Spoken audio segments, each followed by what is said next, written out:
This podcast discusses video games, modern culture, and technology, and these podcasters are big fat potty mouths. If you're younger than 18 or are easily offended, please stop this podcast now. Oh, and your mom says to take out the trash and do your homework.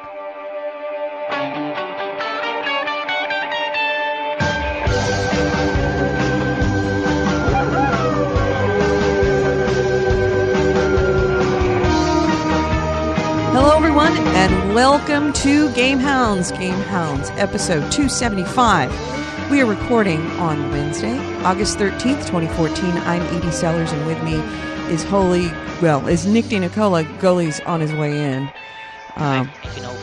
Yeah, we're going to find out. Are you back, Goalie? Yeah, I'm back. Okay, good. So here, we're actually finding out what's going on with Goalie.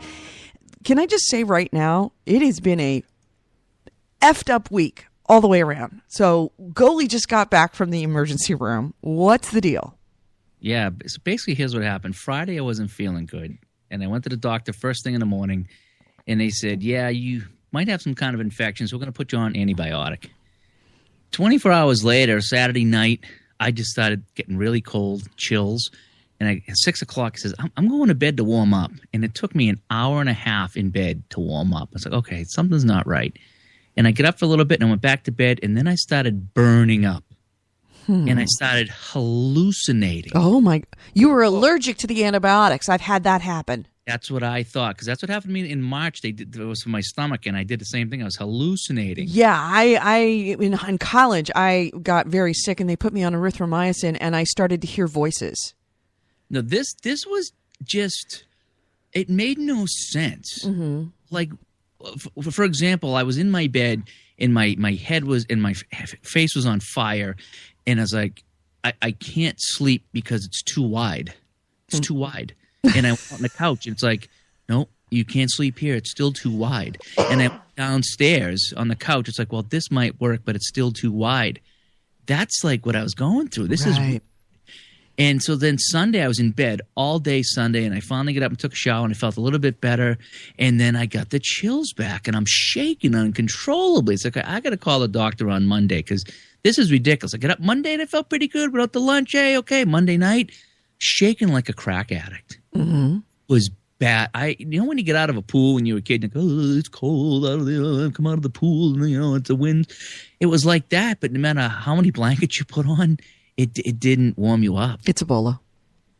That's what I'm thinking.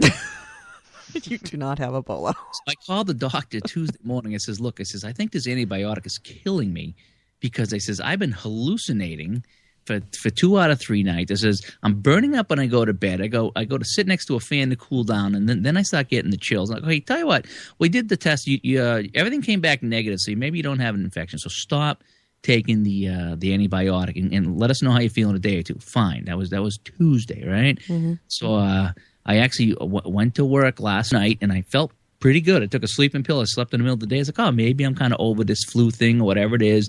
And I get to the rink, and the switch went off again. And I started shaking like a leaf. And people looking at me like, are you all right? It's like, I got to go. And I went out, and I sat in the car, and pictured it 72 degrees outside. And I'm in my car with the windows up with the heat on. Cranking. Wow. 9 to 11 last night. That's how long it took for me to feel better. Wow. I finally stopped shaking after 2 hours sitting in a warm truck, just enough to go inside and get all the stuff from the hockey league and drive home. And, of course, I come home. What happens? I'm burning up again. I'm like, you got to be kidding me. This is ridiculous. Are you sure you're not going through menopause? Because that's kind of what menopause is like. So I was so hot, I went downstairs on the solid floor in front of the fan and tried to sleep. Oh, wow. And I didn't care because I was so out of my mind. So what is it? Do we know? So then it gets worse. So I finally cool down. I go up and I go into the separate bedroom that I usually sleep in, so I don't wake her up when I come in late. And I slept.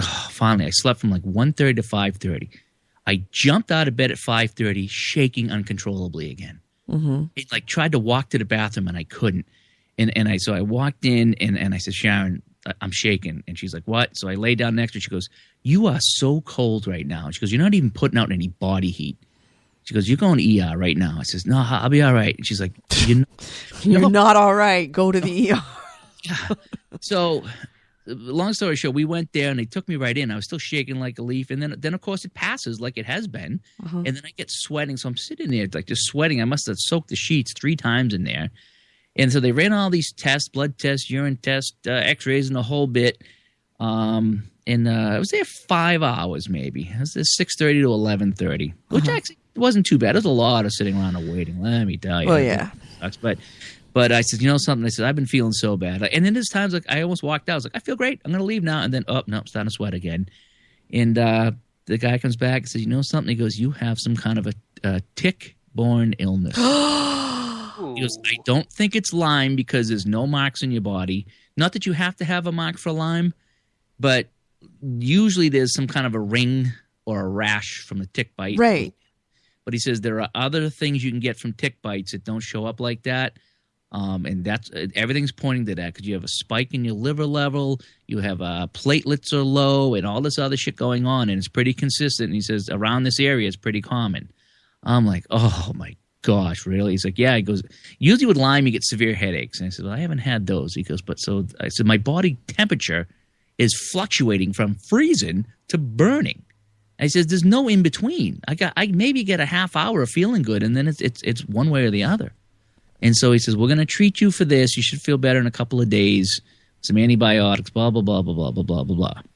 You know, and I'm like, holy smokes. Wow. So this whole time, and I don't go out into the woods much. I know once in a while I go with her to walk the dogs, but I could have been just cutting the grass because I know my mother-in-law is 2 houses down and she's right against the woods. Or one of the dogs might have had it, but they think, yeah, I got bit by a tick. And I looked all over my body, and the doctor did too. It's like, all right, strip down, let me look. He saw nothing. Huh. Weird. That's what he's guessing. So I'm on a new medicine now. Yeah, well, hopefully you'll feel better. Since 5:30 this morning. Well, if you need to duck out in the middle of the show, feel free, because I know that you feel like ass. I mean, yeah, just pretty from exhausted, but it was. I know I've been posting on Facebook and Twitter, so anybody that's tuning in, that's kind of what's going on. So if you have any like flu-like symptoms that just won't go away after a couple of days, you know, check with the doctor, get tested for the tick stuff. They actually want me to get tested in 6 weeks to make sure, you know, it's gone or whatever. But yeah, who would have thought? Yeah, the chat room has suggestions of what it is. Kevin Bulware says that it sounds like chronic masturbation withdrawal. Jaeger says spores. Kevin Bulware says definitely Ebola. It was good knowing you, Goalie. And then Kevin Bulware actually mentions that he had a cousin who was in a coma because of a tick. It's not funny stuff. I No. know I'm trying to make light of this, and hey, that's what we do here. But no, just to be quite honest, it's like as soon as I told that to people, I had more people coming out today saying, "Oh my gosh, I had that. I was sick for so long, and my father had that, and his hand blew up 3 times the size." And it's like these little ticks, they just bite you. Bastards! They're just bastards. It's like, what the fuck do they have to do with anything? You know? Right. And it's really bad. So yeah, it's not something to be messed with. Yeah, and of course it's the week that GamesCon. You're doing this the week that the GamesCon is on, which is just like nothing but news, nothing but game news. So we've got tons of game news. Yeah, I think actually what I might do is I'll hang out for a little bit and talk with you guys and say hi in the chat room. I'm going to sign on a Spreaker right now, but I might actually just sign out and maybe just listen. Okay, you guys. But before you go. Remember last week we were talking about buying one digital copy and sharing it between 2 people? Yeah, I played around with that a little bit. I not only played around with it, I got on the phone with Piss Boy, and we were able to do it. Okay, now I did find that I was able to. How do I say this? I went upstairs on her system, and anything she bought, I could play on hers or mine.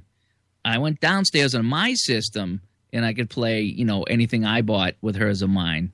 But like I say, anything. Here's how it's done. Yeah, you have to share passwords and usernames. Yeah. You have person A and person B. Person A signs on signs out of his PlayStation and signs on as person B. Person B signs out of his PlayStation, signs out as person A. So you're signed into each other's accounts. Yeah.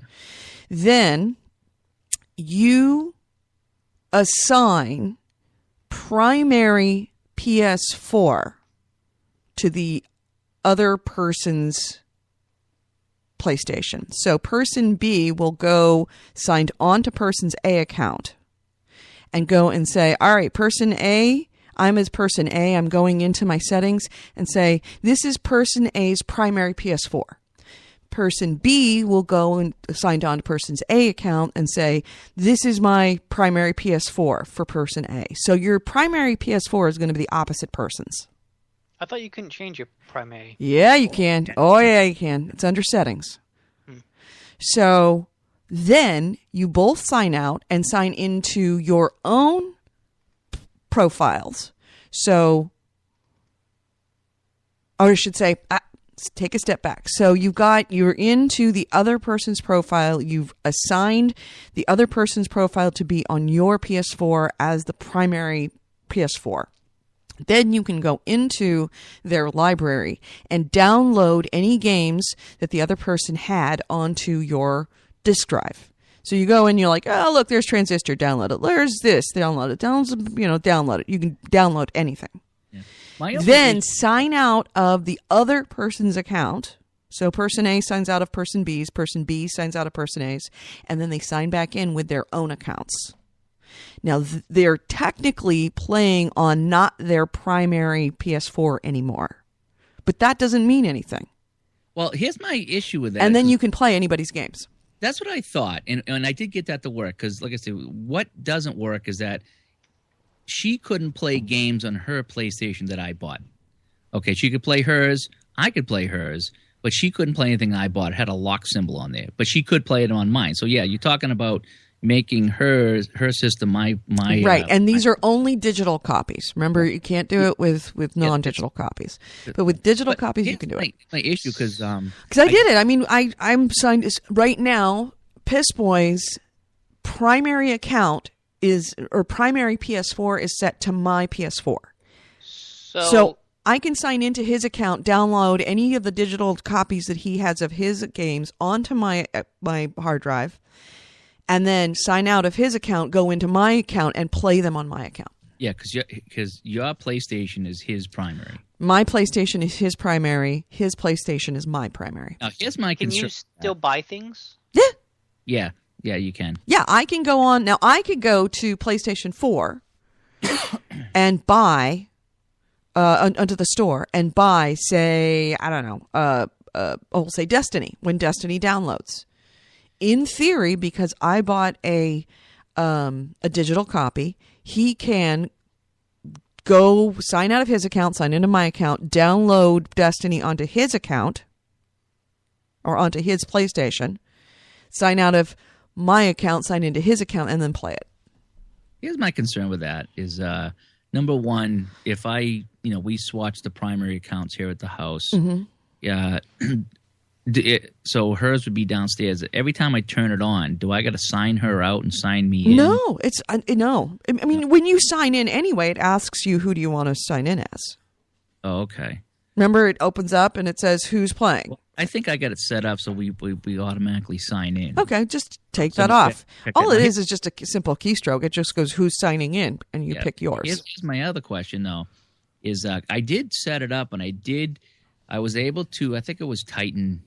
Not Titanfall, but what was that Space Invaders type of game, Titan Attack on the PlayStation 4. What I did is I went upstairs and I signed in on her PlayStation with my account, and then went downstairs on my PlayStation with her account, and I fired up Titanfall on both, and we were both able to play it at the same time.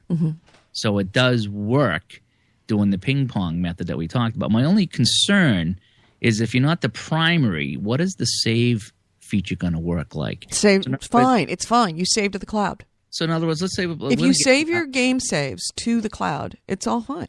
But see, here's the other thing though: is I know that one time even if you sign it to the disk, you're fine. Okay, because I know that there was one time I went to set up automatic game saves to the cloud, and it said you are not the primary account holder on this PlayStation. You cannot.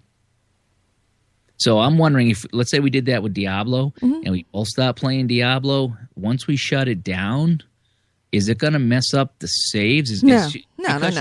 Because I bought it and she's playing my game. No. It's not going to save. No. Not going to. I can't imagine that it would, because she's playing the game as herself. Yeah, so you just have to make sure that the settings are on that PlayStation are set to save to the cloud. But even if you save to the local disk, that's fine. Yeah, because it's not going to goof up the games. They have to be onto this though, and you know what I mean, and realize that people can do this and just buy one copy and start sharing like this. Maybe they do. Also, it seems like a rather convoluted method of sharing. Right. It's a very convoluted method of sharing, and it is requiring very good friends who trust each other, because I now could theoretically go onto Piss Boy's account and buy just crazy shit. And if he's got his credit card saved, I could just charge it to his credit card. So it's like it would only be really good friends, people you trust, because you have to give them your name and your password. You're giving them your PSN account. You're giving them their PSN account, the entire PSN account. So it's not like you can do it with just strangers. You wouldn't want to do it with strangers. You're far more risk than just a video game at this point. It is a little, I mean, it sounds more complicated than we're making it out to be. But it's basically you're driving someone else's car. We're driving someone else's car. Essentially, his PlayStation is now officially my PlayStation, and my PlayStation is officially his PlayStation. But you can sign in on your account. But I can sign in on my account as a guest. And I see absolutely zero difference. Yeah. Well, I mean, let me know on that, because I know Diablo's coming out this week, and I don't know if I'm going to buy 1 or 2 copies, but I mean, the whole login thing, that's what gets me, because I know that she's purchased some games that she likes to play, and if she's going to have a hard time figuring it out, I'm not going to be able to save. I haven't seen any difference. I've seen zero difference. It's plays, you would not know that I am not playing on my primary PS4. Okay. I just think that there's got to be some benefit to making that your primary, you know? I don't know. I haven't seen it yet. We'll find out. So anyway, yeah, that's what that is. Right. So if you want to duck out, go right ahead. Knock yourself out. I've got nothing to report. I've been playing Dragon Age Origins again, and at the request of a listener. And it's freaking awesome. God, you know, it does not hold up mechanically at all. What? What do you mean, what? I would dispute that. It plays clunky.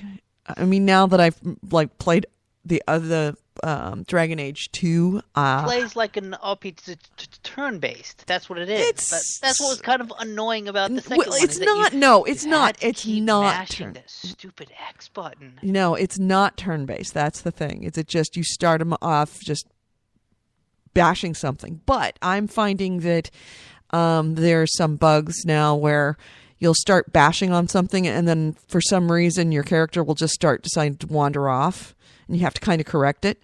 So I'm running into some problems with that. It's the controls are wonky, and there's some bugs with dialogue stuff. The characters will, especially Ogren. He's got some bad bugs in the cutscenes. Wynn's hand is all got a crimp in it, and it won't go away, but she just keeps moving her hand, but her hand's kind of stuck in this weird position. But the story is still so good. And oddly enough, you know how you would match up you'd have your party members, and then they would have these kind of dialogue between them that would just randomly fire off? Yeah. And all this dialogue, of course, was based on who you chose to be in your party. And I realized that I didn't have a lot of the party members that were together. So if I'm matching up different party members than when I played previous, I'm coming against entirely new dialogues, just random conversations that are just freaking hilarious. I came across one that I'd not heard before that was between Ogren and Sten, about Sten farting. And Ogren going, you gave birth to a good one, you should name it. And Sten saying, I have no idea what you're talking about. He's like, oh, come on, man, own it. Yeah, that's what was good about that game. Is there's so much to it. It's the personalities. It has by far the best personalities of any game that I have ever played. And so I'm just so enjoying revisiting the people. Maybe not so much the game, but the people. So that's all I have to do. And what have you been playing? We have to keep our what we've been playing short because we've got so much news from Gamescom. Oh my God. I had to stop. I was going into my second page of notes and I realized I had to stop. Well, that's good because I haven't been playing much. I mostly played iPhone games. Oh, really? Because I went on a family reunion type vacation to Colorado. So I've been playing a lot of iPhone games because I took it with me. So you were in the back of the car, back of the station wagon with your brother, declaring which side was yours and which side was his, and don't come over and playing punch buggy and stuff? We weren't doing that. We were just poking each other. Nice to know some things are consistent. Yep. Yay, brotherhood. Literally, like one of the first things we did as we were driving to the airport at like 6 in the morning is we just start poking each other. Are we there yet? Are we there yet? So yeah, brothers never change. No, nope. So anything you want to mention that's a standout for an iOS game? Yeah, I played this puzzle game, a puzzle game and a platformer. They're both pretty neat.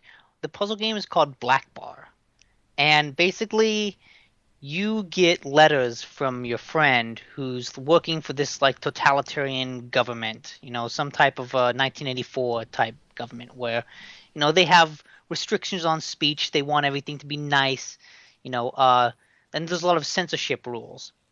So you get letters from her, and some of the words are redacted.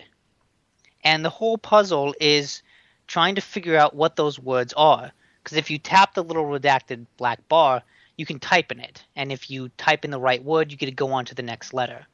So it's all about you trying to figure out what this word is based on the number of letters it is and the context of the sentence around it. That's so 1984. Yeah, it is. It is. And it's pretty fun. It's creepy because, you're trying to figure out what these words are. I got stuck on a point, but I feel like it's a really appropriate point to get stuck on because, the government has now caught on to our sort of resistance fight and has started redacting the words in resistance letters. And it's like, oh shit, we're caught. We can't go on. And it's a really hard puzzle, but it's fun. It's a fun word puzzle, and it's not too difficult. I mean, because all you're doing is just trying to guess letters or guess words. But the other one, a weird kind of game when you think about it, it's a platformer that's all about teaching you the history of typography. Like the, fonts. Basically, it's teaching you the history of fonts. Really? And what's the name of this? It's called Typewriter. Except not typewriter like the thing you type on. Type:"rider. Typewriter. Because you play has a colon, the two little dots, and they basically act as wheels, like you're driving a car. Mm-hmm. And what you do is the level is made up of letters. And these letters are all of a particular font. And so you're platforming over these letters. And as you do it, there are collectible little encyclopedia entries that talk about what the state of typography was at the time that this font was created and sort of what went into the creation of it, like how different art movements might have affected how it was going, how the history of printing affected this font. And it's actually a really fascinating history lesson. It sounds incredibly wonky. It sounds incredibly editor wonky. Like you and I, Nick, would love it because we're into this shit. But yeah, I could see most people going, "What the hell?" But what's what works surprisingly well about it is that since you are jumping over the letters, you do get a sense of like how they're different. Mm-hmm. Like, okay, this one has a lot of pointed edges and it kind of acts as a lot of speed bumps and always slows me down. This one is like really thin and slick and, no like, what is it? I think it's serifs, the little flourishes on the end of a letter. Mm-hmm. Like nothing there to like stop you from just falling off. So you're speeding through these levels and there's a lot of ramps and a lot of, straight edges that you have to deal with when platforming. Mm-hmm. So if you like sort of that editor geekiness, if you like that word geekiness, it's a great game. Black Sphere Void also says you can watch Helvetica on Netflix once again. I want to watch that. Oh yeah. Yeah, I never seen that. But so I have those pointed edges would those be sheriffs? He says no, serifs. Serif, S-E-R-I-F. serifs. Yep. Also, I have gotten really into Tiny Tower. Yeah. Just because it's a game that I can play constantly. No. And it was great because when talking with relatives, if there was ever like a lull in the conversation, I was like, I don't know what to say next. I was like, oh, pop out my phone, play Tiny Tower for 30 seconds, and okay, someone is start talking again. Let's continue the conversation. Oh my God, you are such an antisocial asshole. You bore me. I will play my game. Oh, you have spoken again. I am mildly amused. I shall pay attention to you. Oh, your time is up. I must return to my game. Talking it. Not that they were boring. It's that it's like, well, I don't know what to say. Instead of sitting here in awkward silence, I'm going to do something. And I wonder why you can't get dates. Seriously, really? You just like, oh, awkward silence moment. Guess I'll play a game. Oh, now you're talking. Now I'll play a game. What a jerk. When was the last time you saw these people? These are your family. When was the last time?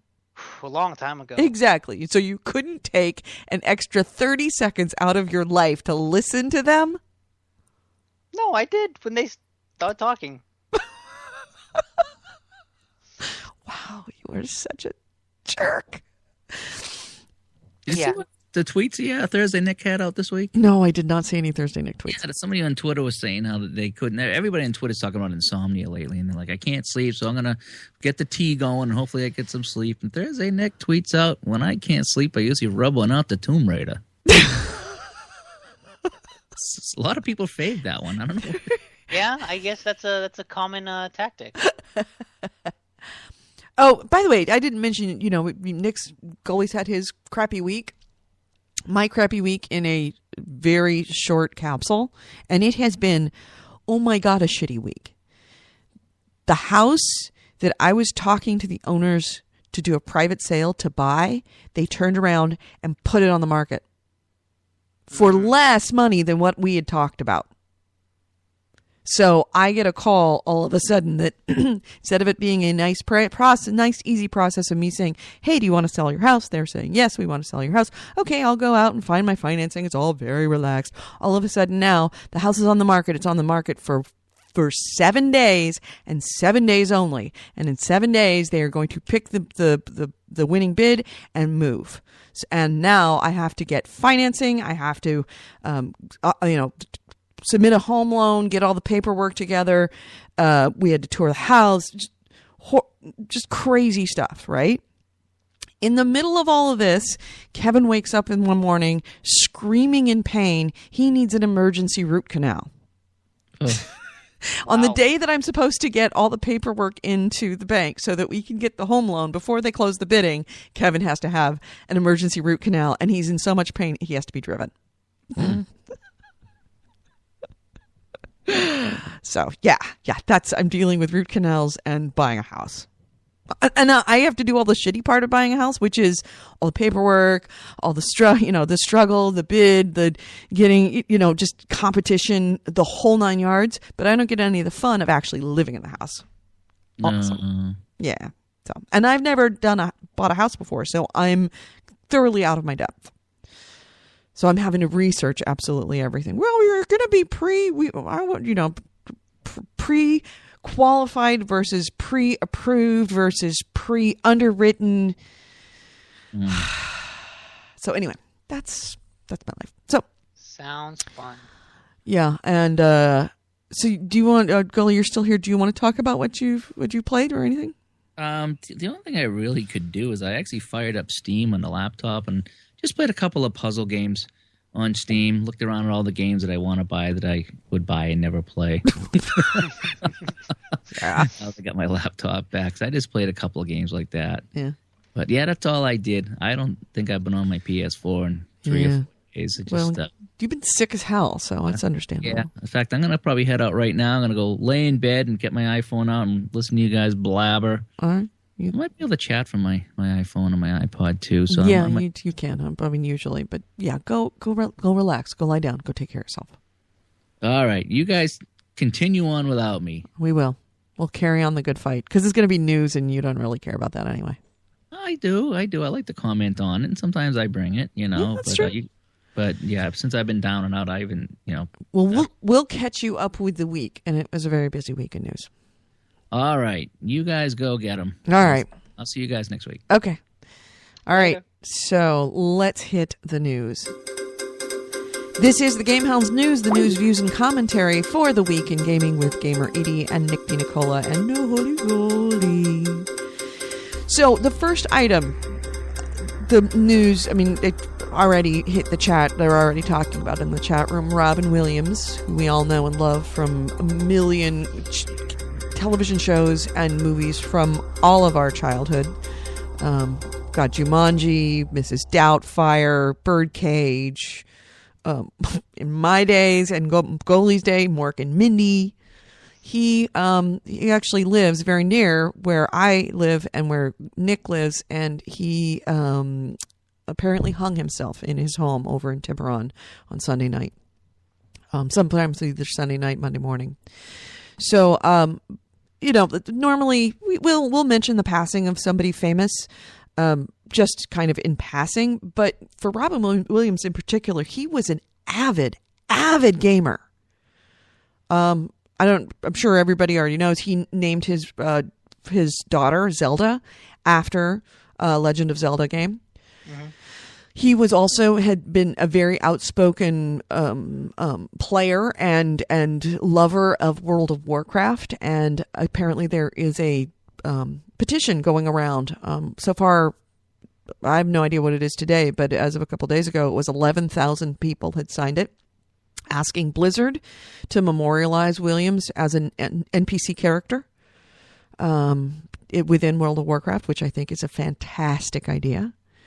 There's also calls for the next Zelda game to be dedicated to him. So it's just a sad, sad story. He'd had a lot of trouble with addiction. Yeah, addiction had been a real bad issue for him. And I don't know how true it is, but I read something in the New York Post, and I'm saying it's the New York Post so that you can consider the source. But according to the New York Post, one of the things that his friends and close loved ones that had commented to the press had said was he was very upset because he'd gone through two very public very expensive divorces. So he didn't have, even though he was very famous and had lots of money coming in, most of it was going out to his two ex-wives.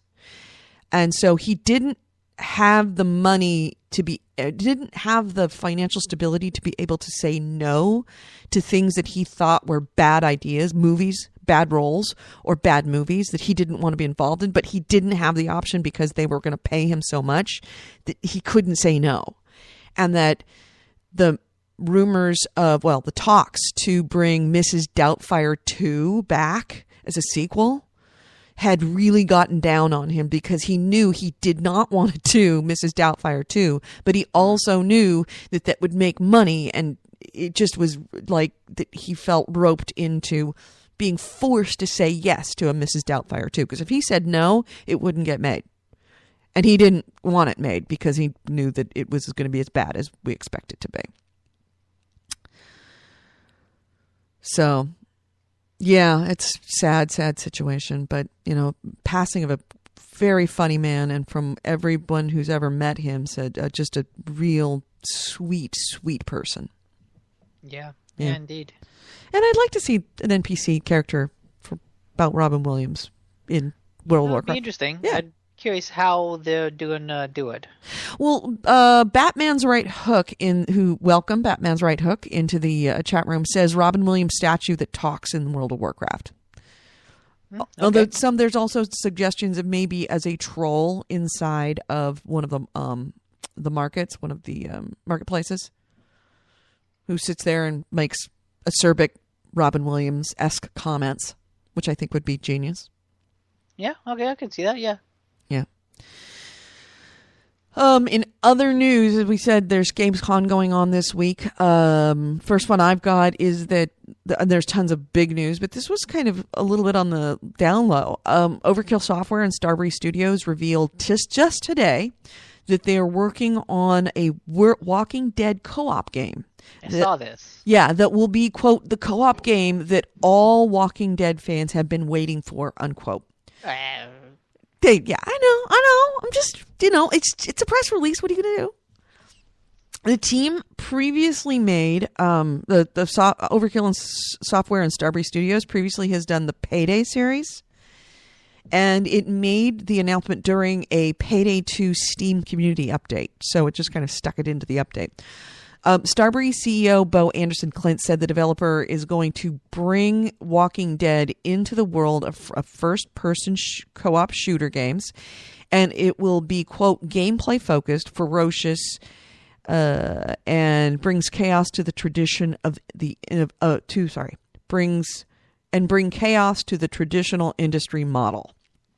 While the developer didn't specify the game's targeted platforms, it did mention that it will be powered by Starbreeze's diesel engine, quote, updated for the next generation. It's expected to launch in 2016, which is when Washington Falls, according to the announcement trailer. Quote, unquote, Washington Falls. So apparently it's going to be set in Washington. Don't know which Washington, D.C. or state. Could be either or both. Probably state. Or maybe it's just some guy named Washington.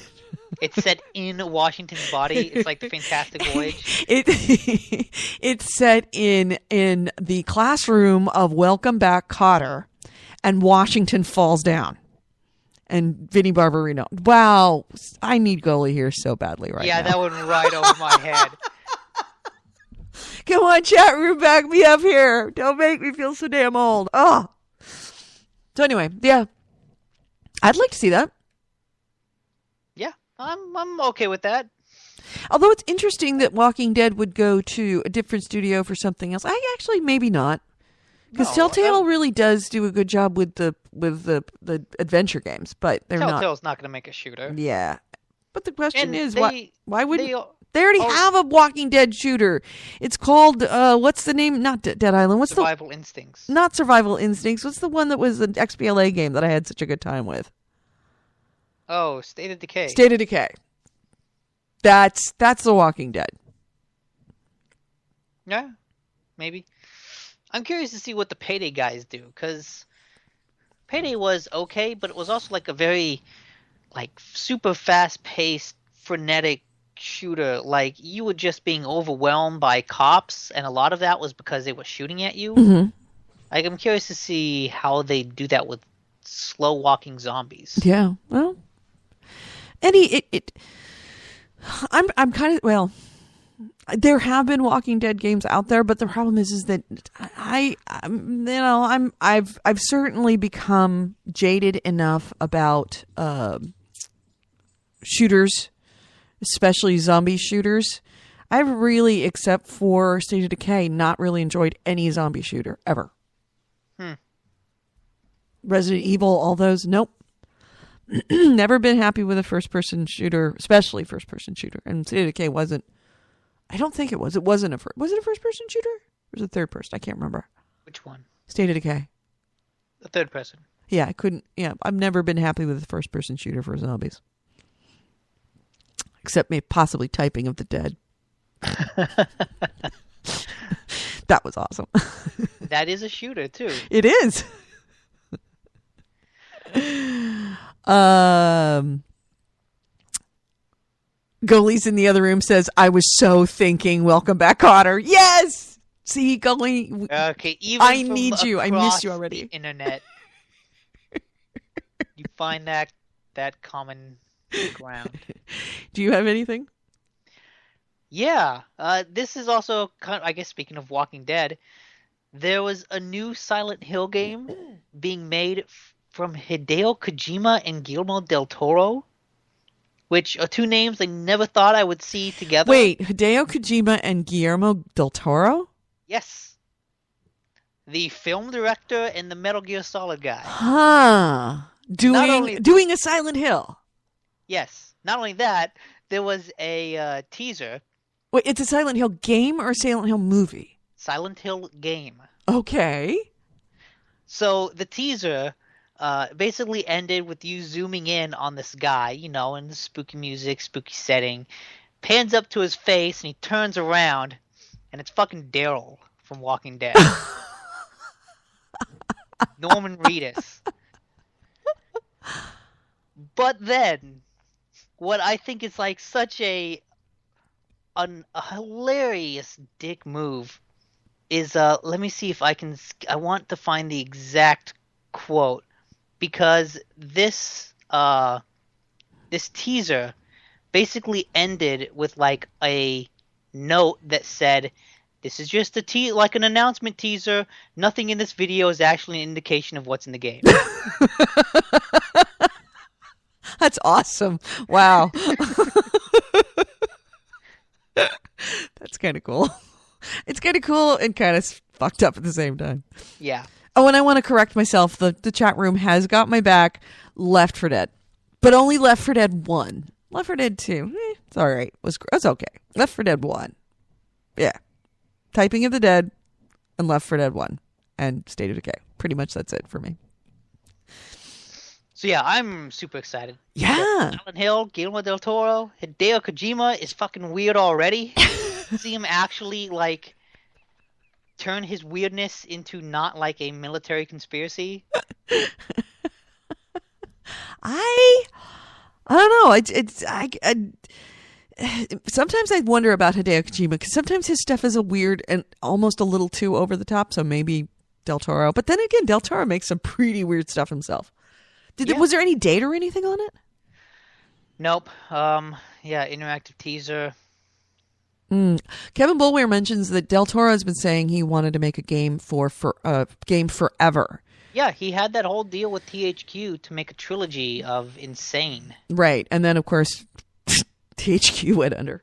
Yep. Maybe he's the zombie's curse, or not but the mummy's curse. Maybe like this is the end of the end for both. Did they say who the developer is going to be?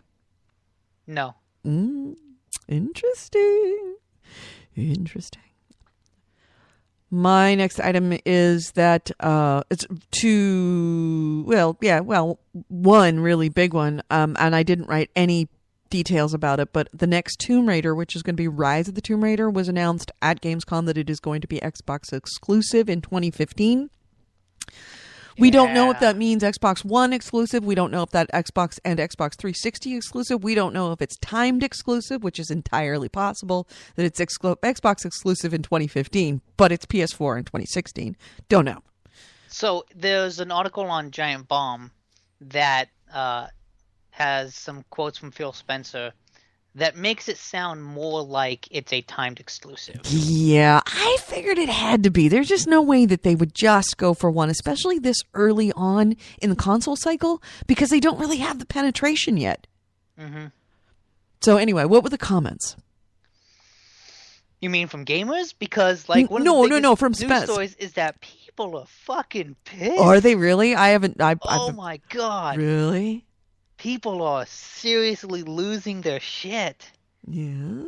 Which is kind of understandable. I'm not angry, but I am kind of sad because it's like, well, what the fuck? I really loved Tomb Raider. Mm-hmm. And now I'm not going to be able to play the second one. Yeah. At least for a much longer period of time. Right. It's like, well, god damn it. That feels like someone just came in and stole something out of my pocket. It's like, fuck. Somebody I was looking peed in forward your to that. Christmas presents. Oh. Yeah. Microsoft came and stole a present from under my Christmas tree. They're the fucking Grinch.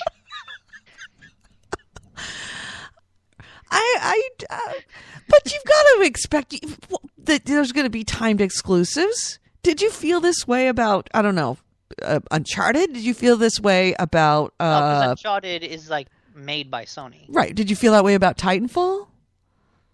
No, but Titanfall is also a new IP. I mean, right. There's something to be said, like, for a fairly established and successful franchise that's been multi-platform forever, to then suddenly say, okay, we're going to do a timed exclusive on one console. Yeah, that's a point. I'm trying to think if that has happened before. I mean, there's always been timed exclusives with DLC. Right, but not with the whole game. Just trying to think of what it. if Ubisoft said the next Assassin's Creed is going to be PlayStation only? Oh, For dude, the first 6 months. what would you do if the next Assassin's Creed for the first 6 months was Xbox One only? I still probably wouldn't buy one. Really? Yeah, because I've got Unity coming on PS4. So you know what? I got my Assassin's Creed fix, and I can wait until that one goes multi-platform. What if they decided Unity was exclusive? Then I would have to burn down Microsoft's building. Yeah, I think that's probably you and about 10 or 20,000 other people would probably be that angry. I'd put on like a white cloak with a white hood, get some knives, stick them up my sleeves. Oh, I'm sorry. I just had the Ku Klux Klan. I'm like, White Hood. Whoa, whoa, whoa. Oh, but you're talking about you turn into an assassin. I'm sorry. Yes, that's what I meant. Okay. That's entirely what I meant. Wow, that was, when you said that was not the image that popped in my head. Wow, what does that say about me? I am so sorry. You're so racist, Stevie. No, I'm not. I know I'm not the only one that had a flash in your head about that. So, my next item, Minecraft. And this is sort of for Black Straw Void. This is my tip of the hat to one of our fans, our listeners, who is huge into Minecraft on the 360.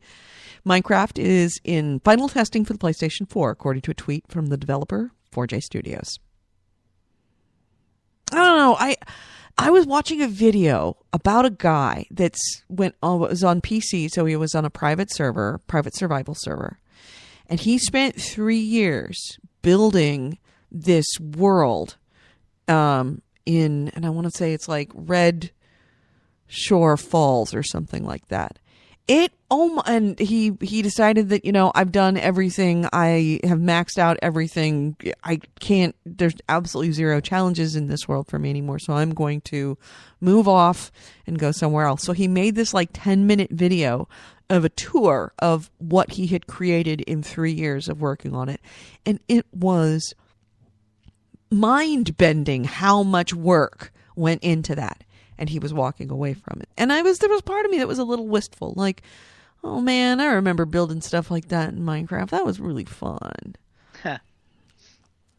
I kind of miss it. And then I think I'd rather do Don't Starve. But see, Don't Starve is not about, you don't really build anything. I mean, I never get past just like survival. It's like, why would I want to build something? Yeah. Well, it's not about building something. It's about not dying. Not dying. Yeah, I'm actually thinking of going back. I just wish I could play it with a save so that I could pursue a little bit further because I'm afraid to go farther. And I would like to get... So you still haven't gone back to that game? No. I got to like 125 or 130 days and then it's like, fuck, now I'm afraid. Because now actually it's fairly easy for me to survive. So what I should do is I should move on to my next world, which means I would have to fill up my backpack with the things I need and then start over again. But if I do that, then I might die because I'm going to make things hard for myself intentionally. You're putting yourself in danger. I'm putting myself in danger to pursue the game. And I can't bring myself to do that because what if I die? There's nothing I could do to save it. It is so brutal that way. I think at a certain point you should get when you move from one world to another, that you don't have to start the whole game over from the very first world. It should let you at least have a save when you actually go from one world to the other. Nope, that would be too kind. That game is all about making you suffer. Yep. So I'm just staying right there and waiting for DLC to come out to challenge me a little bit more. He's on its way. And let's see. You got anything else? I'm sure you do. What's your next one? This is just kind of like a game announcement that I thought looked interesting. It's a game called Until Dawn. That was announced and they showed a video of it at Gamescom. And it's this horror game for PS4. And it looks kind of weird because it's like a mix between Heavy Rain and I Know What You Did Last Summer. I'm not quite sure how it plays. But, like, it's like 8 college kids go to a cabin in the woods. Of course. And I don't know, some crazy shit happens. There's going to be a really hunky guy who's hooked up with a really sexy girl. But she's kind of slutty, or he wants to get with her. Then this really hunky guy who's probably a football player has a nerdy friend. And there's a black guy. And let's see, what else? Who else? There's these guys defined by, like, you know, what they do. Oh, yeah. And then there's the black guy. Right. Well, I mean, that's the nature of it. That's how all these things. There's going to be a black guy. There's going to be a nerd. Probably he's either going to be really skinny or really fat. But he's going to also be the nerdy guy. No, he's going to be fat, and he's going to have a be into porn and stuff like that because he can't get any. But he's really lusting after the girls. Oh, and there's going to be a really sweet nerdy girl, and then there's going to be the really kind of like mild. Oh, the best friend is the mild mannered guy who's reasonable, who's going to survive. And there's another girl that's there that's probably the sister of the really hot slutty one, and she's going to survive. Well, you know, when you talk about surviving, the trailer, and this is where the comparisons of Heavy Rain come in. Like, it seems very cutscene heavy, at least based on the trailer. Mm-hmm. But then it keeps, like, flashing up, like, you know, you decide who will survive. Oh. So it seems like there might be a kind of, you know, there might not be a red shirt. Yeah, like there's a kind of Quantum Dreams like splitting of the story where, I don't know, you make a decision and someone will live and someone will die. Uh-huh. So that seems kind of cool to like have that classic horror setup and then have it not necessarily play out like that. Yeah. Because you decide different things. I kind of like that idea. Yeah. Sounds cool. I'm totally into that. Next item I've got is, let's see, what do I got? First Destiny expansion is going to be in December. They've already announced it, even though the game isn't already out.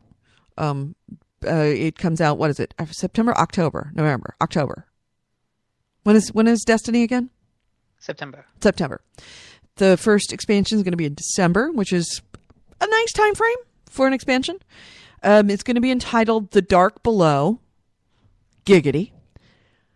Also, in other Destiny news, it's going to be confirmed that has been confirmed. It got confirmed, like, I want to say late last week or early this week, that all those characters that you made on beta and made a big effort to put all your good weapons in the vault, so when they transfer over your characters to the main game, and I was saying, I don't think they're going to do that. They've confirmed they're not going to do that. And the reason why is that they are making enough tweaks, not big tweaks, but the sum total of all the tweaks that they're making to the game based on what was happening in the beta, that it's enough tweaks that it's going to break your character. So your character will not transfer over. So yeah, you're not going to get your Destiny characters from your beta into the regular game. You're going to start at 0 again. Yeah. Not surprising. Yeah. But it's nice that they were already, announcing that there's going to be expansions in December, so we know how long we've got now to consider. They're essentially just peppering the water to keep the furor over Destiny up for another month. Yeah. This is just foreplay. That's all it is. They're just tickling your balls because they're telling you it's coming, and it's going to be awesome. Have I told you how awesome it's going to be? Yeah, I'm a little hesitant after that beta. What? Because of, like, if that's, it didn't seem like there's a lot of planets and... I think you might be pleasantly surprised. And also consider you have to look at the DLC. They're not going to shoot their wad. I'm not going to look at the goddamn DLC. If I'm paying $60 for the game, I want a No, game. but that's how it is you play the game and it becomes a ton of fun and you enjoy the hell out of it, and then there's the expansion because it just makes it bigger. You want if you want to play a big game like that, go play freaking Final Fantasy 14. Go play an MMO. Go play Warframe. Sure. I did download the new Warframe update. Yeah? Didn't play it, though. Me either. But speaking of new news, more up my alley is your alley. They showed some videos for the Assassin's Creed game, not Unity, not the PS4, Xbox One Assassin's Creed game. Yeah. But the PS3, Xbox 360 Assassin's Creed game that's going to come out too, called Assassin's Creed Rogue. And this is naturally a sailing game because it has more ship combat. So they put out a video of a ship, some ship battles in the Arctic, which look pretty cool, and then just other gameplay videos in North America. So, everyone loved the ship combat. That was one of the great things about Assassin's Creed 4. And it's not surprising to see them keep that in some way. Like, okay, we'll move on for the next-gen version, but we're going to still put out a ship combat game because, those are really, really great. That sounds awesome. Yeah. It's kind of funny that they're breaking out this mechanic within not this last game but the one before that was just a mechanic that everybody loved, and they're actually breaking it out into its own separate game. Expanded on in the last Assassin's Creed, and now breaking it out completely as a pirate game, just sailing.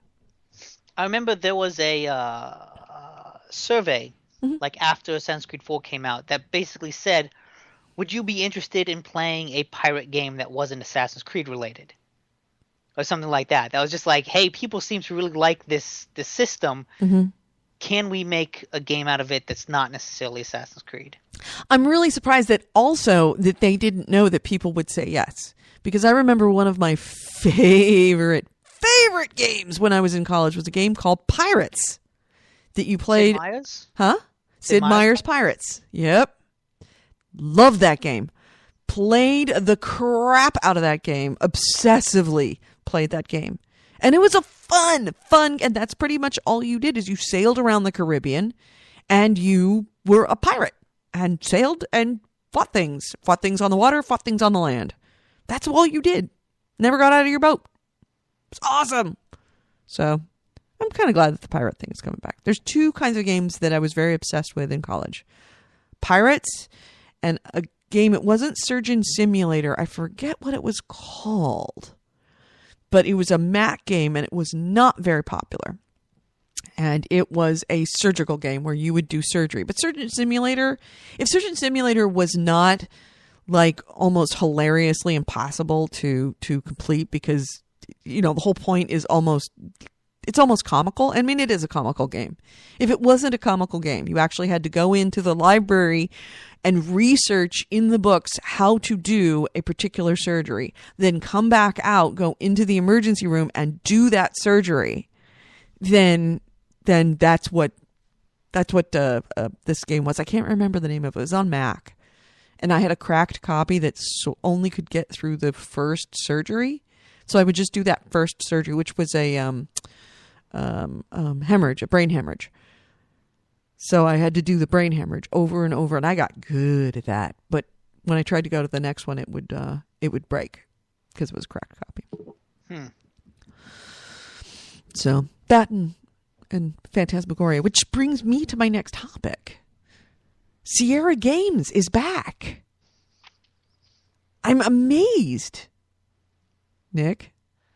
I always liked LucasArts more. I liked LucasArts. Well, LucasArts was after Sierra. Sierra for me was like the golden age, and then LucasArts just kind of picked up where Sierra left off and just kept running with Tim Schafer. Yeah, and made better games. Well, yeah, because it was later games. Sierra was early, so early. Yeah, I never quite got into them. I remember playing some like King's Quest and just kind of bashing my head against it. Yep. But always anyway, relied on Strategy Guide. yeah, and it's back at Gamescom. There was an announcement that the newly reborn Sierra will be making a bunch of games. They said, but two that they've actually identified are King's Quest. It's going to be a new King's Quest game, and they're going to be doing Geometry Wars 3. And King's Quest is going to arrive in 2015. Geometry Wars 3 is going to hit during this holiday, and just totally coincidentally is maybe 2 days before that was announced, I was out with our drone flying group on the weekends, and I met a bunch of people. I had never been out there. Kevin had been out there a couple of times, but I'd never been out there before. And one of the guys kind of came up and introduced himself, and we got to talking, and I mentioned that, I do a video game podcast, and he goes, oh, I used to be in the video game industry. And it's like, oh, where did you used to work? He goes, well, I used to run Sierra. I'm like, you made Phantasmagoria? That was the game. That game changed my life. I wouldn't be a podcaster. I wouldn't be a video game podcaster at 50 years old if I wasn't for Phantasmagoria. Oh my God. And he goes, yeah. He goes, I was Phantasmagoria, and I was more in the Leisure Suit Larry years. And I'm like, oh my God, Leisure Suit Larry. I played that all through college. So yeah, it was, he ran Sierra, and I've never been really like tongue-tied, felt starstruck. And I met a lot of people, a lot of celebrities, if I don't want to say so myself. But I have met celebrities before, and I have never felt as tongue-tied and starstruck as I did when I was like, oh my God, you were the ones that made it. The only one, and he told me about Roberta, and I can't remember her last name, the one who did Phantasmagoria, and he goes, oh yeah, she's out living on her yacht with her bajillions and bajillions of dollars from the early days of video games. I was like, wow. And then 2 days later, it's like, Sierra's back. I'm like, God damn it, what is it, Sierra week this week for me? Yeah. So it's kind of cool. It makes me kind of happy that Sierra's back. He got pissed. He's like, wait a minute, I used to run Sierra. You can't do that without me. That's mine. No. He is older. He is retired. He's lives over in Marin and comes over here and flies drones. And okay, so he's more like, yeah, good luck. Yeah, he's like, yeah, that's my company, and I used to run it, and now I'm just gonna live on my billions of dollars and buy my expensive drone toys and fly things around. I like how everyone in your world when they retire has billions of dollars. Well, hello, Steve Ballmer. Yeah. Steve Ballmer buying the Clippers for he buys it for $2 billion. How many billions do you have? Well, I'm sure he's financed a lot of it, but still, yeah, Steve Ballmer, LA Clippers. Oh yeah, $2 billion. You step down from Microsoft and you're like, I need a hobby. I'm gonna buy the Clippers. Yep. Well, hopefully, Steve Ballmer's not super racist. Let's hope. Yeah. And the whole time when I heard about that, I'm thinking, what can you add? Is he going to do like the developers speech in front of the Clippers? That would be awesome. What would that be? Like, I don't know. Players. No. See, I'm not a big enough basketball fan. So it would be, I guess, free throw line. No. 3-point. I don't know. I don't play basketball. I don't know basketball. Pass. No. I still only know what double dribble and traveling is, and I know they don't call it that. Wait, what's the difference between double dribbling and traveling? Traveling is you take more than you are allowed to take. I think it's 2 steps, or maybe it's only 1 step, without bouncing the ball. Okay, double dribble is once you stop bouncing, you start bouncing the ball. Once you stop bouncing the ball, you can't start again to bounce the ball and run. Wait, really? Yeah.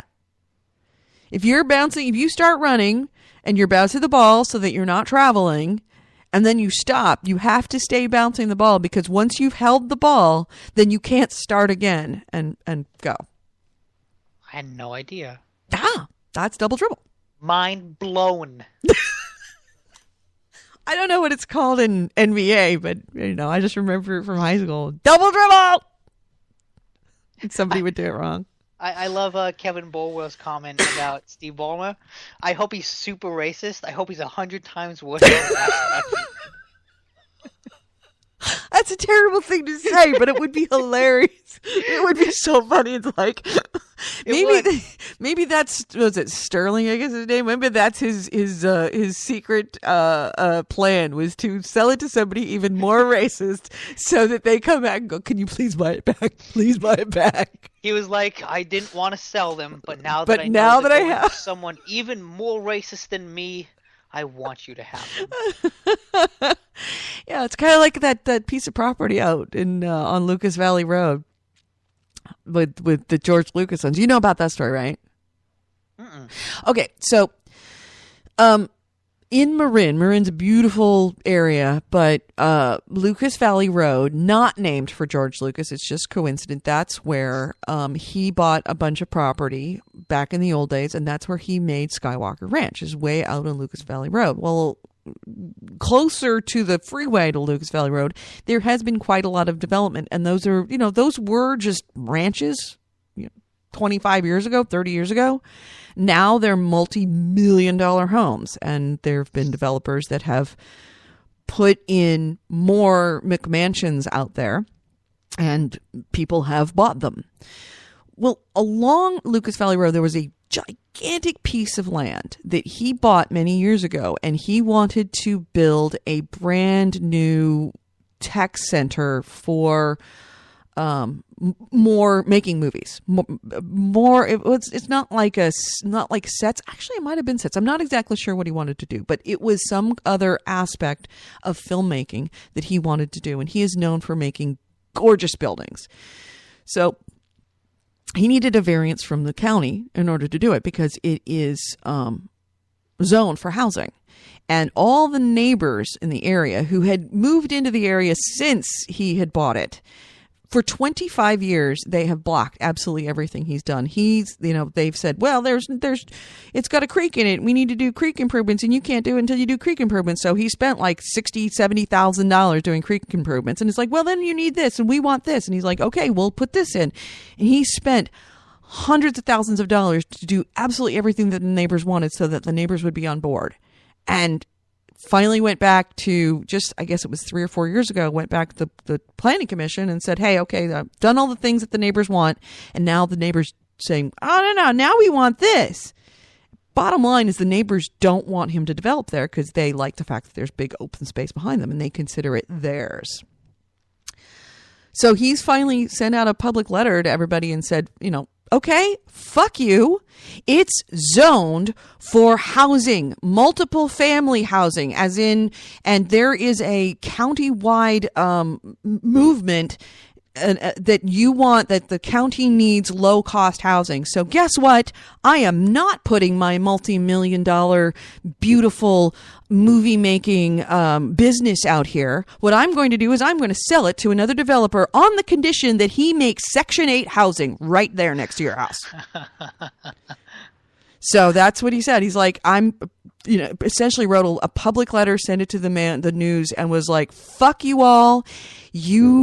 I don't need to get a variance. I don't need to have public approval to build Section 8 housing there. I'm building fucking Section 8 housing next to your McMansions. And I can do it because I got the money. So yeah, it's kind of like the same idea. Nice. Yeah. So same idea with Steve Ballmer. I don't know how we got onto that. Okay. Yeah, that was weird. Tangent. Okay. So, okay. Here's a segue. Speaking of George Lucas, yes, the developer that's most famous for Star Wars games is coming out with a new game. BioWare announced their new game called Shadow Realms. Uh-huh. And apparently it's like a co-op RPG. like a 4-versus-1 co-op RPG. Like, remember when we saw that new Fables game? I think it was at E3 or something. Yeah, the co-op Fables where you could play together, or you could choose to be the villain and fucking up everybody else's quests. It seems kind of like that. Isn't it funny that mechanic has always been available to people, but nobody's done it? And now here's that's the third game, because there's Evolve, which is 4-versus-1. Yeah, like that whole what was it? Asynchronous multiplayer. Asynchronous multiplayer, and then there's the Fables, which is an asynchronous multiplayer, and then there's this other one. What have they named it or anything? What's it? What was the name? Yeah, it's called Shadow Realms. Shadow Realms. And there's a gameplay trailer on IGN that's up on YouTube and anywhere. And it looks, I mean, it's a very action-focused RPG. Mm-hmm. Almost like more actiony than Dragon Age 2 was. Because like with Dragon Age 2, you locked onto an enemy, right? You locked onto an enemy and then like pushed buttons to sort of queue up moves. Mm-hmm. I'm trying to remember how the combat was performed because I don't quite remember it. But this one, I mean, it's almost like more Witcher-like, except with sort of fancier moves and like a cross between Witcher and Dragon Age 2. Mm-hmm. So I'm not quite sure how I feel about that because I think the BioWare games are the most fun when they're super RPG like Dragon Age, Mm-hmm. not so much like Dragon Age 2 or Mass Effect. Mm-hmm. So I don't know about this game. Yeah. And well, also considering this, and that somebody brought it up in the newsroom and in the chat room, but I was going to also mention it. Consider this. I was reading a very good article in Forbes that the BioWare of old, because you're talking, this is BioWare, right? Mm-hmm. Yep. The BioWare of old is not the BioWare of today. That BioWare has suffered a number of very lackluster games recently, and that there has been a slow trickle of the talent that made BioWare, like, that made people want to sell their souls to BioWare. Yeah. And like the two Casey guys Hudson have just left, right? Yes. Casey Hudson just left this last week. And this Forbes article mentions, like things like Baldur's Gate being really good in Dragon Age Origins and Mass Effect, but then recently you're seeing the Dragon Age sequel, which was which was rushed. It was not didn't have that same kind of BioWare specialness that the first game one does. Mass Effect 3's ending. Mm-hmm. And then there's the Old Republic MMO, which had to have hurt. That hurt badly because MMOs are very expensive to make, and if you don't succeed with them, you fail fucking miserably, and that's what it did. So anyway, he's gone. He's I forget what he said. Did he say where he was going? Casey Hudson? No. Yeah, he just said he's walking away. And then Mike Gamble, the producer, and the writer, Mac Walters, are all gone now. So, yeah. I mean, it's inevitable for a company to change over time. I mean, let's face it, you can't have the same people work at the company forever. Right. And 16 years is a really long time to work for a company, because that's how long Hudson was there.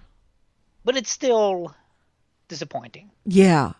So I think Dragon Age 3, that's why they've spent so long on Dragon Age 3. Yeah, because if they fuck this up, you could stick a fork in because BioWare was so good, and then recently been so bad that if this isn't really, really, really good like old BioWare, nobody's going to have confidence. BioWare isn't going to have that gilded edge where you go, oh, it's a BioWare game, so it must be good.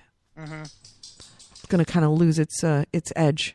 Yeah, I'm a little scared for Dragon Age Inquisition because it has to be not just good, it has to be fucking fantastic. Yeah, but from what I've seen of it, I think it looks fantastic. Yeah. I'm really excited for it. Yeah? Yeah. I'm kind of staying away from all news of it because I don't want to be jaded by my personal excitement for it. Kind of like how that's how what you were with Assassin's Creed was like that for you. Yeah, kind of. Like I just want to go in blind. Yep. You didn't want to know. I remember that you just did not want to know anything about anything. Don't tell me what you saw. I don't want to know because I want to be able to look at it from as objective a point of view as I possibly can because I know I'm all totally not objective about it. So, yeah, that actually sounds cool, but I'm a little scared because it's one of those. It's just goofy enough for BioWare to do a really good job, but it's also just goofy enough for BioWare to really fuck that up. Mm-hmm. So, but it sounds cool. Other Gamescom news. During Microsoft's presentation, Xbox head Phil Spencer announced the incoming option to pre-order and pre-download games on the Xbox One from a select range of titles. It's not all of them, just some of them. Oh, that reminds me of probably the big news that we skipped over. What? Let me try to find it. Okay. There was so much news this week that it's like, you're like, oh, I've got to talk about it for the show this week. And then something would happen the next day. Oh, I got to talk about it, like Casey Hudson leaving. Anyway, the select titles that will include Forza Horizon 2 and FIFA 15. But they made a point of saying that it's not going to be for all titles. So I'm not really quite sure why. But yeah. So anyway, if you buy a digital copy, you're not going to get kind of dinged for waiting until the day of release, kind of like Xbox. And it's essentially creating parity with the PlayStation 4. Because PlayStation 4, you can do that. Did you find that news? Or just tell me what it is. Well, I found a bunch of other stuff. It was like a literal family share program for PlayStation. Like, not the crazy convoluted thing you were talking about. But something... hated that family share program. Oh, something like... It was actually... what the fuck is that?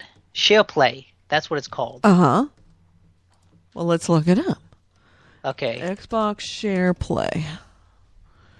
So, yeah, basically how they described it as a virtual couch where you can play online and local co-op games with your friends even if they don't have it. And this isn't like a temporary thing like with Far Cry 4. I was going to say, yeah, because the Far Cry 4, they announced that you can do that, and they've kind of gotten, I'll go into that later, but they've gotten a little more firm on how that's going to happen. This, from what the description seems like at least, is that this is going to be a kind of console-wide feature that you will be able to play these online multiplayer games with your friends even if you don't have the game. Mm-hmm. Interesting. Mm-hmm. I'm going to have to... I did not hear about that at all. Yeah, it's called SharePlay. Huh. Wow. Something... Oh, and... Okay. Never mind. It's not... From what it seems like, again, it's not... Maybe it's not just single player. Maybe it's not just multiplayer. Because they said with SharePlay, you can even jump into a game to assist a friend. For example, if there is part of a game that you can't quite finish... You can invite a friend to take over your controls, like handing over the controller to a friend on your couch. Your screen will be shared as your friend gets through part of the game that has been giving you trouble. Oh, that's kind of cool. And apparently it will be using, at least from what I've seen, speculation is that it will use a lot of that Gaikai streaming technology that PlayStation Now is using. Because, to be like this virtual couch where you're passing a controller across the internet, you can't have someone download a game for an hour. Right. So I think the speculation is that they're going to use the streaming to be able to make that sharing more instantaneous. Right. That's kind of cool. So actually we could, you could play a non-co-op game co-op, because that's what Kevin and I used to do with Grand Theft Auto, both 3 and Vice City, is we would play it together by switching off back and forth. Like, one of us would be reading the map and tell, okay, turn right here, now turn left here, now turn right here. And the other one would be playing the game. That's how I would play, like, all the early Resident Evil games with my friend. Mm-hmm. Like in high school, I'd go over to his house with like a new Resident Evil game, and I'd play until I died, then we'd switch off, and he'd play until he died, and I'd play until he died, and we did that like literally all night long until we almost beat it. Kevin Bolware says, so Goalie streaming The Last of Us can have people not only tell him what to do, they can actually do it for him. Yes. I kind of like that idea.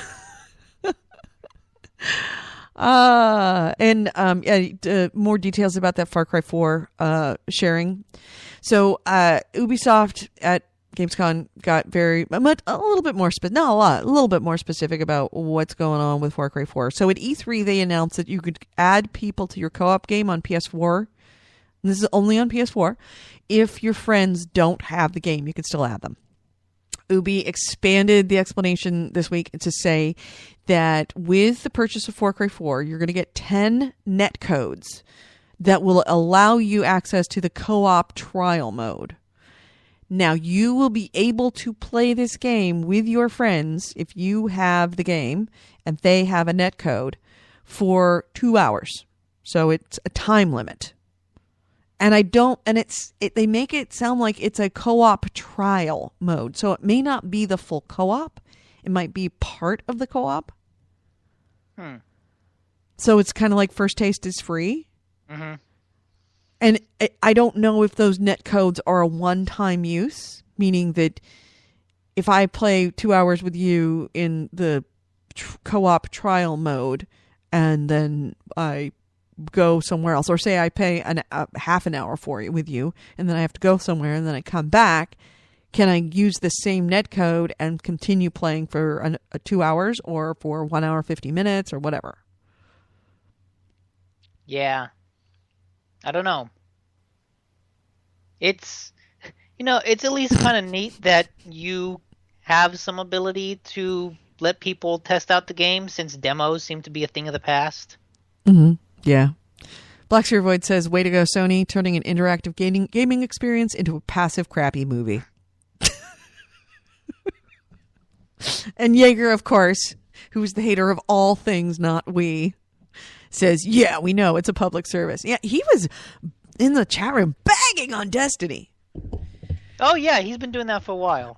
I don't understand the bagging on Destiny. Why just because someone is enthusiastic about a game, it means that we're blinded to anything that could possibly be. There can be, I'm firmly in the gray area.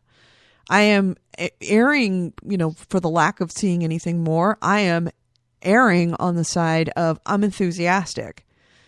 But, that beta, it was a double-edged sword, because there's people out there that it's not big enough, it's not this, and is just shitting all over Destiny. It's like, it's a beta. Leave it alone. It's a beta. Wait until it comes out and then make your decision. Yeah, I'm with that. Like, I came out of it, and again, that's mostly me. I don't want to replay the same areas over and over again. No. And I was kind of like, my hours upon hours I put into the game will be dependent on how many new areas there are. Mm-hmm. So to learn that there's maybe not going to be a whole lot of new areas was really tempered my expectations. Right. As opposed to something like Skyrim, where I could wander for fucking hours. In fact, there is still, to this day, an entire city in Skyrim that I have not seen. Mm-hmm. I never saw, I think it was Dawnguard or something. Yeah. No. In the bottom left. I explored every other part of the world, and I just never got around to exploring that city. So, I am addicted to new things. Right. That's just part of me. That's how I play.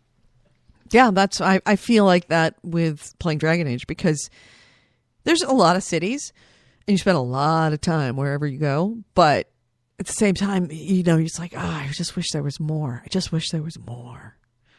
So, it's the nature of it. But I think that I'm going to make my assumptions that it is going to be bigger than you think it is. And that, because it's not as big as the biggest game ever, it's not as big as an MMO to start, I'm not going to assume that means that they're not going to pack a lot of information and a lot of gameplay into it. Yeah. I think it's a pretty safe bet that they wouldn't have spent, $500 million on it if it didn't. Do you have anything else? Yeah, I found a nice article that had a bunch of PS4 announcements and stuff. Good. I didn't have hardly anything because the Microsoft really dominated that. There was a video of Bloodborne, the new From Software game that's basically a Dark Souls spiritual successor. Mm-hmm. And it looks so fucking cool. Really? Yeah. Like, it's just oozing with, like, gothic horror. Like, old Victorian gothic horror. Which is great. Because, Dark Souls kind of ooze that old medieval horror, and this is just, like, updating it for another time period, which is awesome. Mm-hmm. PlayStation TV will launch in North America on October 14th. Say that again? PlayStation TV, that thing that you really liked and I thought was like, bro, it's not going to do anything. It launches on October 14th. Remind me what it was. I think it was like a share thing. It was like a Roku for PlayStation, essentially. Oh, yeah. I remember that. Yeah, good. I just kind of dismissed it because I think most PlayStation accessories kind of bomb. Mm-hmm. The PC survival horror game DayZ is coming to PlayStation 4. Cool. Yeah. And so Michael Ansel, you know him? He's the guy that did Beyond Good and Evil. Oh, yes. He's not working on Beyond Good and Evil 2. Nobody's working on Beyond. Let's face it, nobody is working on that game. They keep saying, oh, yeah, we're working on it. No. There's like a receptionist and an empty office. That's all it is. It's just somebody answering the phone. Hello, Good and Evil 2. Please hold. And then they put you on hold like Comcast until the place closes. So he, or at least his startup developer called Wild Sheep Studios, I guess he's kind of the head of, even as he continues to work at Ubisoft, is putting out a game called Wild. Oh, I saw that. Looks insane. It's kind of like an open world adventure game, right? Kind of. I have no idea what you actually do in it, but apparently, like, within the presentation, they said it's an open world the size of Europe, which right away makes me roll my eyes. It's set 10,000 years in the past with seasons and weather like the real world. Uh-huh. And the strangest thing is that you can play as a human or any other living creature. A wolf, an eagle, a boar. So I don't know what this game is. So 10,000 years. It's what? That's like Neanderthal, right? Yeah, and you see the trailer video has like, people in loincloths and stuff. But then it also has a dancing skeleton. Are you sure? Yes, like there's like a Lord of the Rings-esque scene of like, people walking along a hilltop as the camera circles over them. Mm-hmm. And there's like a big burly man in front, a more petite, woman in like a loincloth and stuff behind him. Then there's a wolf. Then there's a skeleton walking very daintily with like a like a crown of feathers. Mm-hmm. And then there's another scene of like that same skeleton sitting around a fire. So yeah, you don't just play as animals, maybe you also play as a skeleton. Interesting. And that this game doesn't seem to be like, I don't think it's really set in the real world. I don't think it's set in our world, really. Right. It says 10,000 years in the past, but it's in a mythical past. Yeah, there's also I just saw a giant lady in the trailer too. Giants. Yes, so there's giants. Interesting. Giants and skeletons and animals. So yeah, this is a weird game. Yeah. Well, that my curiosity is piqued. I was hoping it was going to be an open world adventure game where you go inside the adventure game and it will allow you to play Beyond Good and Evil 2.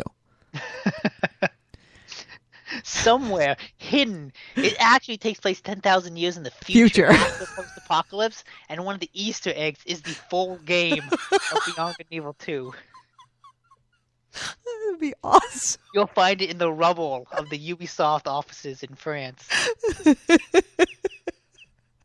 Oh, that'd be great. Yeah, that I saw it and it sounded really, really interesting to me. So this is one of those early like, hey, we're working on this, but it's a like barely formed fetus at this point of the game. Yeah, but we'll keep an eye out for it. It'll come out right at the same time as Last Guardian. Yeah, probably. Remember that one? The Last Guardian? Yeah, I remember that. Yeah, awesome trailer. Oh, yeah. I don't know why they do shit like that, seriously. Why did they even? Well, I'm sure they had plans. We're going to release this next year. And then... Something happened. Something happened. Yeah. Shit happened. And then the PS4 came out, and they're like, well, we can't release it for PlayStation 3 now. Right. It's a whole new chipset, so we're going to have to rewrite it completely. Yep. I don't even think they've written anything. I think they made a trailer. They just made the trailer. They just punked us bad. And they're considering to punk us. Oh, Blacksphere Void just mentioned, she just kind of made a comment, the last Guardian of the Galaxy. You saw Guardians of the Galaxy, right? Oh, hell yeah, I did. Yeah. You know what's really funny? You will get a kick out of this. Is that you saw it at what time did you see it? Because you saw it the first screening. Yeah, Thursday. At what time? Let's say like maybe 9. Okay. I saw it Thursday at 7 at Skywalker, which was the employees, screening. Oh, nice. They made me sign an NDA. Really? Yes. Wait, you know what's even stupider about that? Yes. I was set to see it at 6:30 because it was showing at another theater. But when I tried to go there, I ran into a bunch of traffic because there was a fucking concert going on next door, and I couldn't get there in time. So I was like, "Fuck it, I'm going to another theater because I'm going to see this movie." Oh, so it was actually out. It was out being seen by people at 6:30. Yes, like there were showings starting at 6:30. Kevin looked over at me and I'm like, really? I have to sign an NDA? He's like, I guess. And he says, welcome to Disney, our new overlords. Everybody signs an NDA. Yeah, I guess now in order for me to go visit him for lunch, I have to sign an NDA. Really? Yeah, just to go onto the grounds, you have to have an NDA on you. The lunch menu is top secret. Well, I mean, theoretically, I could understand it because I might walk into an office and see something, which I regularly do. Oh, yeah. I will see something on the ground and go, oh, really? Oh, I can't talk about that. And I'm sure they've just got like Star Wars spoilers post-it noted all over the walls. Yeah. Of the bathroom. No, but there is a high probability of stuff like that. Yes, there is a probability of that. A possibility of that. Yeah, that makes sense. So let's see, what else have I got? Xbox One news. The white Xbox One Sunset Overdrive bundle. Mm-hmm. It's definitely happening. It is a thing. And Insomniac chief Ted Price announced it's going to be $400 at launch. It's going to launch on October 28th, which is when Sunset Overdrive comes out. And in addition, you're also going to be seeing a Call of Duty Advanced Warfare bundle. The limited edition Call of Duty bundle is going to have a digital copy of the Day Zero edition of the Sledgehammer Shooter. And it'll include a custom console with a 1 terabyte hard drive, as well as a custom controller and a headset. That price for that is going to be $500 in the US and £430 or 500 euros across. I thought I read too that one, the Call of Duty one, was going to have a 1 terabyte hard drive. Yes, it does have a 1 terabyte hard drive. That's really tempting. Yeah. That for $500, that's not bad. Yeah. And it's going to be available November 3rd. You know what? If there is a Tomb Raider bundle with an Xbox that's like, maybe $400, or if there's a price drop, even better, I might be tempted to get one. Really? Yeah, if I can get Tomb Raider for free with it and a terabyte hard drive. Dream scenario. Yeah, I guess so. I could see that. But I think I would be actually more interested in the $500 1 terabyte drive with a game that I'm likely to play, Call of Duty not being that. That's why I say Tomb Raider, because Yeah. If they offered even a Titanfall, because I'm interested in Titanfall.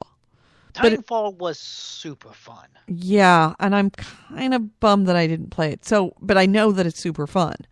And I know it's going to be played for a long time. If they offered like a Titanfall bundle for $500 with a 1 terabyte hard drive, I'd probably buy it. Because for the 1 terabyte hard drive, for me to install on my PlayStation, because I did hit my data limit on my PlayStation. Oh, really? Yeah, but I had to throw. There was something like 70 or 80 gigs of just crap on there, like betas, like the 2 Destiny betas, the 1 Final Fantasy beta. I mean, those were like 30 or 40 gigs each. So yeah, I just threw those away, and I got almost to get 100 gigs back. That's good. And then there just was a bunch of games I wasn't playing. Yeah. Like Contrast, gone. Yeah. Resogun I kept because it's small, but I looked through it and just chucked stuff, and it actually was very nice because unlike Xbox 360, it was very easy to batch toss everything. They made the information very clear to me of what the size of everything, and I could just batch chuck everything. And since I had all my saves on the cloud, I don't have to worry about losing the game. My games are all still there. I should say my saves are all still there. So if I ever do want to play Contrast and play it a little bit more, I can always go down, download it, and there my game save is because it's all cloud-based. Cool. Yeah. Let's see. Also, remember, I don't know, you weren't here last week, or maybe it was 2 weeks ago, that we talked about GameStop changing its buyback program. Yeah, I kind of remember that. Yeah, they've actually gotten a little bit more specific about what these changes are going to be, because it essentially is like 2 weeks ago they announced that there was rumor that they were going to be changing their trade-in policies completely, and in theory it was going to benefit people more. But now they have said that it officially is going to launch on August 18th, and the program is going to have 4 price points, quote, depending on whether a customer chooses cash or in-store credit for their items and whether they're a Power Up Rewards Pro member or not. So those are the 4 things you have they're going to take into account when they buy back a game from you. According to the announcement confirms last week's reports of the upcoming changes to GameStop's trade-in program. GameStop noted that a game valued at $20 would be bumped up to $22 for a Powered Rewards Pro member that opts to receive in-store credit, and drop down to $16 for non-members only seeking cash for their games. So a game value of $20 you would have 4 tiers. The highest being a return of $22, the lowest being a return of $16. Make sense? Yeah. Okay. And it's actually it's relatively not confusing, but it might sound confusing, but you have to consider that currently their buyback structure has 10 different price points, which I don't even know how they keep track of. But yeah, so it's like if you are a Game Pro or a Power Up Rewards Pro member and you just want in-store credit, you'll get the highest. Then there's Power Up Rewards member who wants cash. Then there's a Power Up Reward, the non-member who wants in-store credit. Actually, yeah. So that's how it breaks down. That's it. Those are the 4 categories.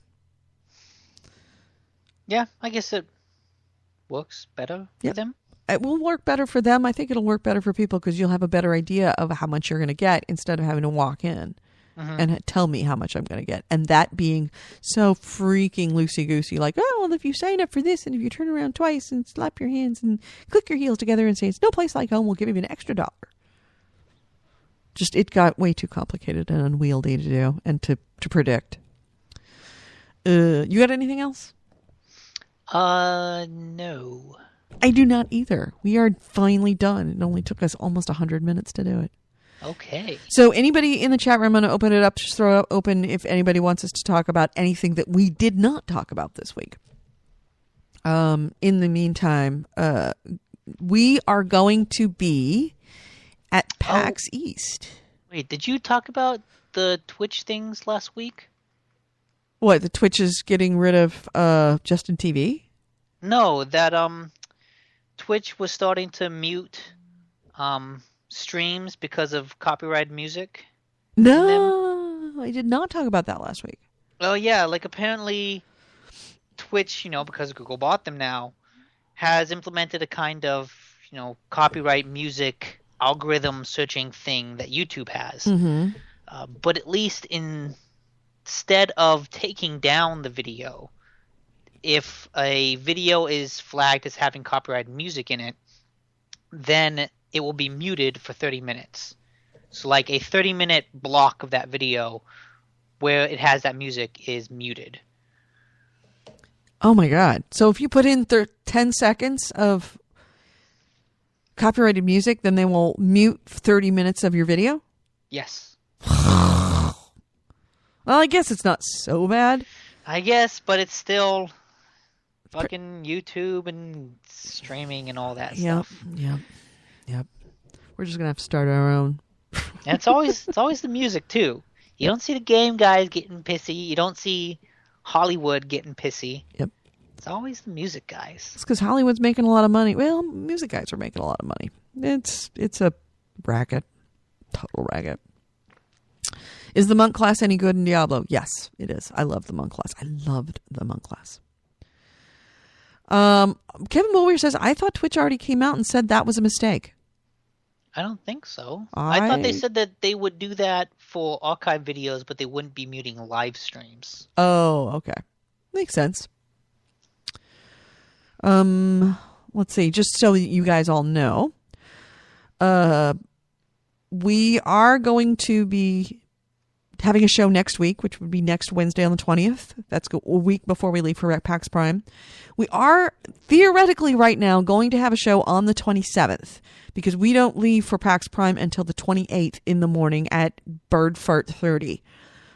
So we could theoretically have a show, but depending on how our preparations go, it may not happen. So we'll keep you posted, but we'll know more specifics next week.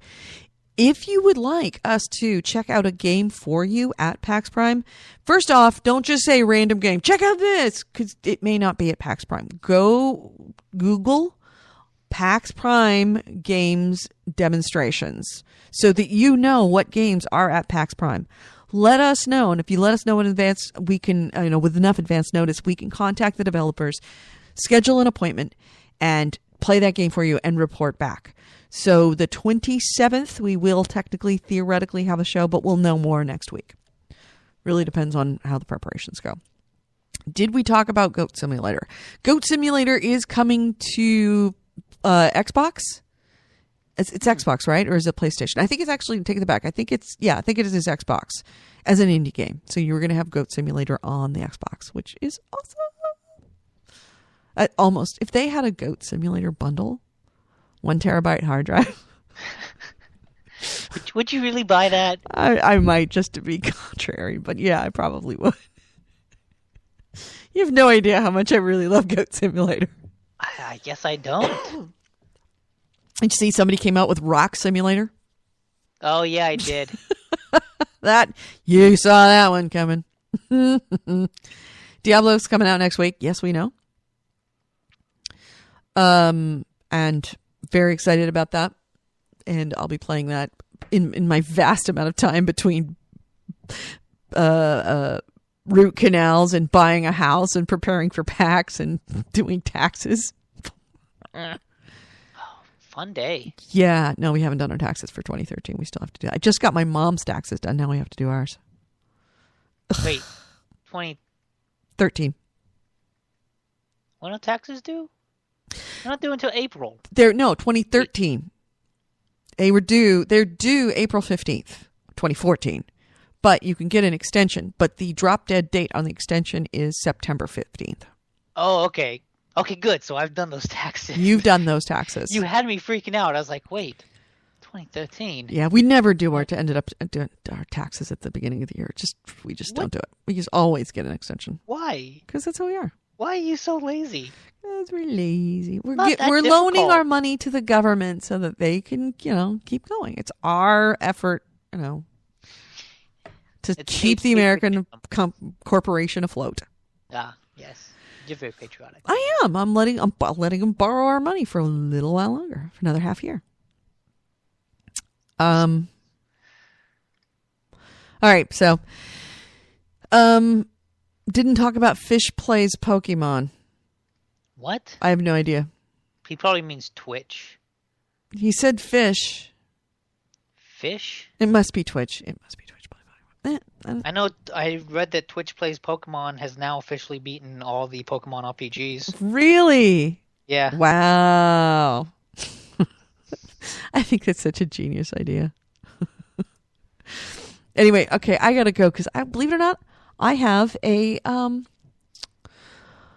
job interview. Ooh. Yeah. So I had a job interview at 3. So I gotta make myself presentable and get going. So anything else before we close this out? Nope.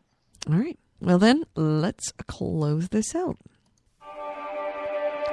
You have been listening to GameHounds, episode 275. We did record this on Wednesday, August 13th, 2013. I'm Edie Sellers, and with me has been Nick DiNicola. And at the very beginning of the show, Holy Goalie, get well soon, Dave. Here's our ways to get a hold of us. GameHounds.net is the website. GameHounds@gmail.com is the email. Do send us email. We'd love to hear from you, and we will read it on the show. Or not, if you ask, but we'd love to hear from you. GameHounds@gmail.com. Also, you can listen to us live on Spreaker. We record on Wednesdays beginning at 11 a.m. Wednesdays, 11 a.m. in the morning Pacific, and that would be 2 p.m. on the East Coast. Please join us. We would love to hear you in the chat room. We have lots of awesome people in here. They're all talking to each other and to us. We would love to have you. That's on Spreaker.com. That's speaker with an R, Spreaker. You can also listen to us on iHeartRadio. We would love to also have you, if you can't get us on Spreaker, listen on iHeartRadio, or you can download it from iTunes or download it from the website. Any of those ways, we'd love to have you do that. And if you listen to us on either iHeartRadio or on iTunes, please leave us some feedback. We would appreciate if you did that. There's the voicemail and text line.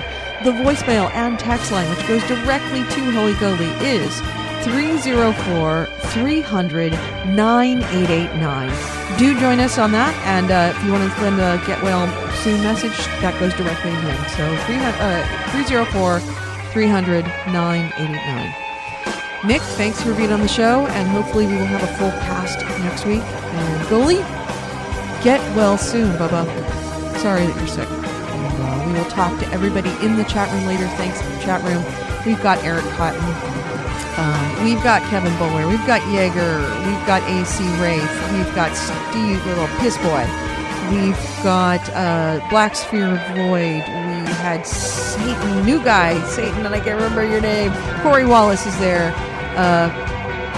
Everybody, thank you so much for being on the show and joining us in the chat room. We'll talk to you next week. Bye-bye.